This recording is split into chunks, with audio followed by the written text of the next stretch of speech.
నమస్తే friends, welcome back to Shreshta kitchen. నేను మీ రవలి. ఇవాళ మన వీడియోలో ఒక మంచి బెండకాయ ఫ్రై రెసిపీ చూపిస్తున్నాను. ఇది మనం రెగ్యులర్గా చేసుకునే ఫ్రై కాదండి.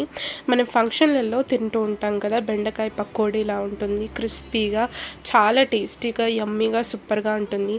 సో ఈ బెండకాయ ఫ్రైని మనం ఇంట్లోనే ఈజీగా ఎలా ప్రిపేర్ చేసుకోవాలో ఇవాళ వీడియోలో చూపించబోతున్నాను.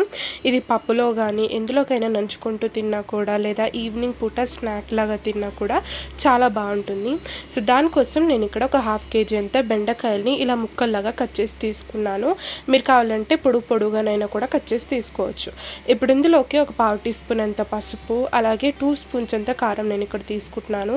మీరు మీ స్పైస్ లెవెల్కి తగ్గట్టు కారంని తీసుకోవచ్చు. నెక్స్ట్ ఇందులోకి మనకు రుచికి సరిపడా ఉప్పు వేసుకున్నాక నేను ఇక్కడ ఒక 1 స్పూన్ అంత అల్లం వెల్లుల్లి పేస్ట్ కూడా వేస్తున్నాను. ఇలా అల్లం వెల్లుల్లి పేస్ట్ తర్వాత ఒక పావు టీ స్పూన్ అంత మిరియాల పొడి నేను ఇక్కడ వేస్తున్నాను మంచి ఫ్లేవర్ కోసం. ఆ తర్వాత ఒక 1 స్పూన్ అంత ధనియాల పొడి మనం వేసుకోవాలి.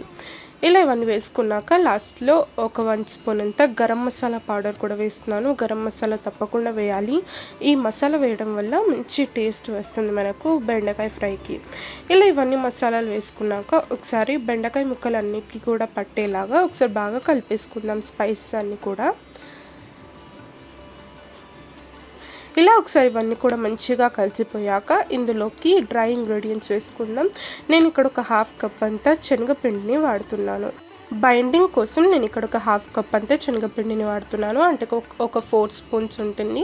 ఆ తర్వాత ఒక 2 లేదా 3 స్పూన్లంతా నేను ఇక్కడ కార్న్ఫ్లవర్ తీసుకుంటున్నాను. కార్న్ఫ్లవర్ లేదా బియ్యం పిండి అయినా కూడా మనం తీసుకోవచ్చు, ఏదైనా కూడా తీసుకుంటే సరిపోతుంది.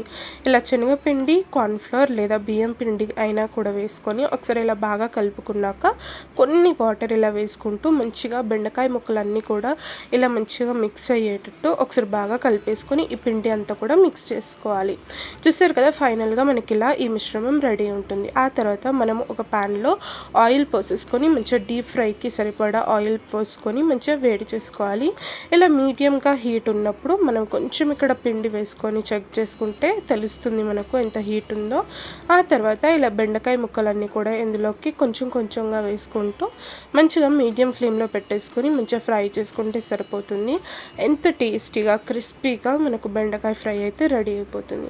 చూసారు కదా, మంచి ఎర్ర రంగులోకి మారాక దీన్ని మనం సపరేట్గా ఒక ప్లేట్లోకి తీసుకుంటే సరిపోతుంది.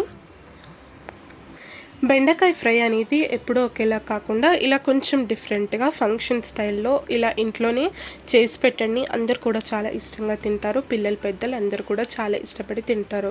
ఇది చేసుకోవడం కూడా చూసారు కదా ఎంత సింపుల్. అసలు తప్పకుండా ఈసారి బెండకాయలు తెచ్చుకున్నప్పుడు నార్మల్గా ఫ్రై లేదా కూర కాకుండా ఇలా చేసి చూడండి, చాలా బాగుంటుంది. ఆ తర్వాత మిగిలిన బెండకాయలన్నీ కూడా ఇలా ఆయిల్లో వేసుకుంటూ మంచిగా ఫ్రై చేసుకుంటే సరిపోతుంది. ఎంత టేస్టీగా, క్రిస్పీగా, యమ్మీగా మనకు ఫంక్షన్ స్టైల్లో బెండకాయ ఫ్రై లేదా పకోడీ రెడీ అయిపోతుంది. చూడండి, నేను ఇక్కడైతే అన్ని బెండకాయలు కూడా మంచిగా ఫ్రై చేసుకొని ఒక ప్లేట్లోకి అయితే తీసేసుకున్నాను. మీకు కావాలంటే కొంచెం కరివేపాకు, వెల్లుల్లి రెబ్బలు, అలాగే కొంచెం పల్లీలు కూడా వేయింపుకొని ఇందులోకి యాడ్ చేసుకోవచ్చు. నేనైతే ఇక్కడ సింపుల్గానే మీకు చూపిస్తున్నాను. నేను ఇక్కడ సర్వ్ కూడా చేసి చూపిస్తున్నాను. చూడండి ఎంత టేస్టీగా కనిపిస్తుందో కదా. ఫైనల్గా నేను ఇక్కడ కొంచెం కాజులను మంచిగా ఆయిల్లో ఫ్రై చేసుకొని ఇందులోకి వేసుకుంటున్నాను.